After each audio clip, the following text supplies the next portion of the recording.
भाई प्लीज अपना बाहर निकालो, मैं तुम्हारी बहन हूं। मैं तुमको कितना शरीफ समझती थी, लेकिन भाई ने मेरी एक ना सुनी। और जो जो उनके मन में था वह सब उस दिन भाई ने मेरे साथ किया। आखिर यह सब कैसे हुआ, वह सब बताऊंगी आपको इस कहानी में। मेरा नाम सोनम है और मैं दिल्ली की रहने वाली हूँ। मेरी उम्र 20 साल है।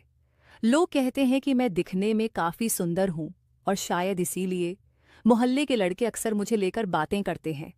लेकिन हमेशा इशारों में मेरा परिवार में मैं, मेरा छोटा भाई और मम्मी हैं। मेरी मम्मी स्कूल टीचर है। मैं और मेरा भाई दोनों कॉलेज जाते हैं। यह 3 महीने पहले की बात है। उसी दिन सोमवार था। मैं घर में अकेली थी और कुछ करने का मन नहीं हो रहा था। मैं मोबाइल देखने लगी, शायद कुछ दिल बहल जाए। तभी मम्मी का फोन आया। उन्होंने कहा, आज मुझे आने में देर हो सकती है। मैंने कहा, ठीक है मम्मी, आप आराम से आओ। उसके बाद मैं बिस्तर पर लेट गई और कब नींद आ गई पता ही नहीं चला। अचानक से मेरी नींद खुली तो मुझे लगा जैसे कोई मेरे पास बैठा हुआ है। मुझे महसूस हुआ कि कोई धीरे धीरे अपनी उंगली से मुझे छू रहा है। पहले तो मुझे समझ ही नहीं आया कि ये क्या हो रहा है, लेकिन जैसे ही मैं हल्के से अपनी आंखें खोली मैं एकदम से चौंक गई। मेरा छोटा भाई, जिसे मैं हमेशा मासूम और शरीफ समझती थी, वही मेरे पास बैठा था। मुझे यकीन नहीं हो रहा था कि वह यह सब कर सकता है। मेरा दिल बहुत तेज धड़कने लगा था। अब मुझे समझ नहीं आ रहा था कि मैं क्या करूं। कुछ भी कहने की हिम्मत नहीं जुटा पाई। मैं सोच रही थी कि वह ऐसा क्यों कर रहा है। क्या उसने कभी ऐसा कुछ सोचा भी था मेरे बारे में, या फिर यह सिर्फ एक गलती थी। उसी पल मेरे मन में बहुत सारे ख्याल आ रहे थे।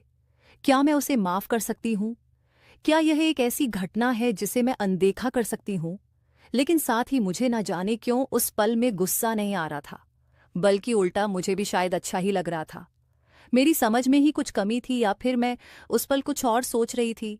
कुछ समय बीता और मैं अभी भी सोने का नाटक कर रही थी। तभी अचानक महसूस हुआ कि भाई मुझे हल्के से जगाने की कोशिश कर रहा है। उसकी उंगलियां मेरे कंधे पर हल्के से छू रही थी, लेकिन मैंने अपनी आंखें नहीं खोली।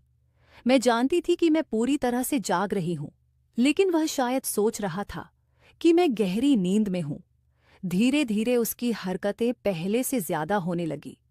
पहले जहां वह बस हल्का स्पर्श कर रहा था, अब उसकी हिम्मत और बढ़ने लगी थी।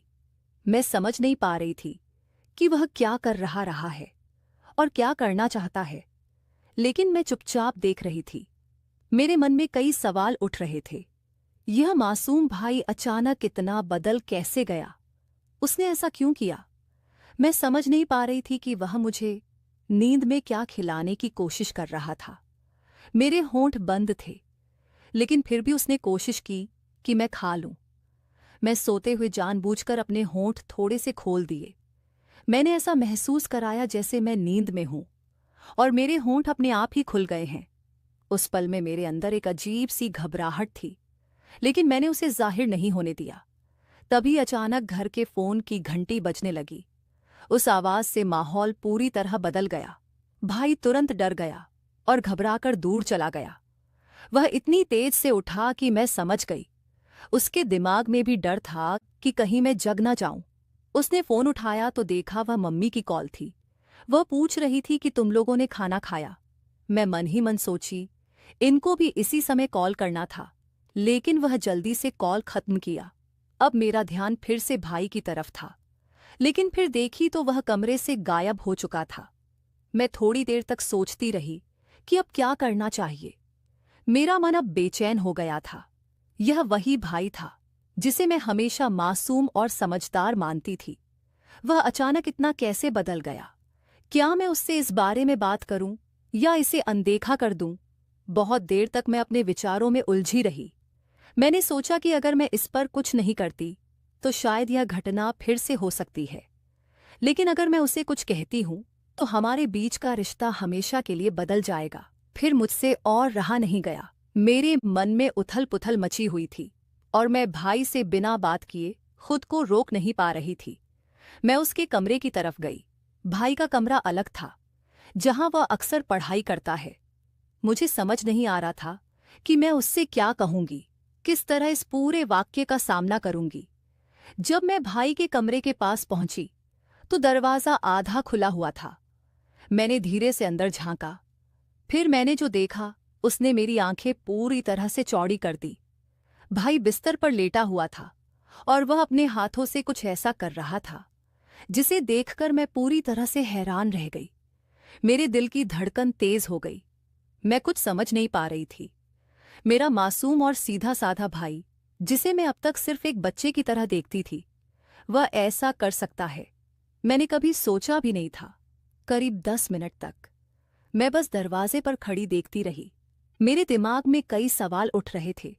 आखिर उसे क्या हो गया है? क्या वह सच में ऐसा कर रहा है या फिर मैं किसी भ्रम में हूं? मैं खुद को शांत करने की कोशिश की, लेकिन मेरी आंखें उसी पर टिकी हुई थी। मुझे पता था कि मुझे कुछ करना चाहिए या कुछ कहना चाहिए, लेकिन मेरे अंदर से आवाज नहीं निकल रही थी। मैं जिस भाई को अब तक मासूम समझती थी, वह मेरे सामने बिल्कुल अलग रूप में था। उसे इस हालत में देखकर मुझे एहसास हुआ कि शायद उसने बचपन से कुछ ऐसा देखा या महसूस किया है जिसके बारे में मैंने कभी सोचा ही नहीं। मेरे मन में उसके प्रति नफरत नहीं आई, बल्कि मैं उलझन में थी।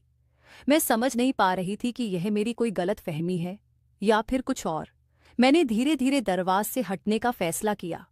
मुझे नहीं पता था कि अगर मैं उसे इस हालत में टोकूंगी तो बीच क्या होगा। मैं मन ही मन सोचने लगी कि उसने मेरे साथ कुछ गलत कर दिया तो उतने में उसने मुझे देख लिया, और फिर वही हुआ जिसका मुझे डर था। दोस्तों, उसके बाद मेरे साथ जो भी हुआ वह सब आपको वीडियो के अगले भाग में सुनने के लिए चैनल को सब्सक्राइब जरूर करें और कहानी अच्छी लगी हो तो लाइक और शेयर करें। धन्यवाद।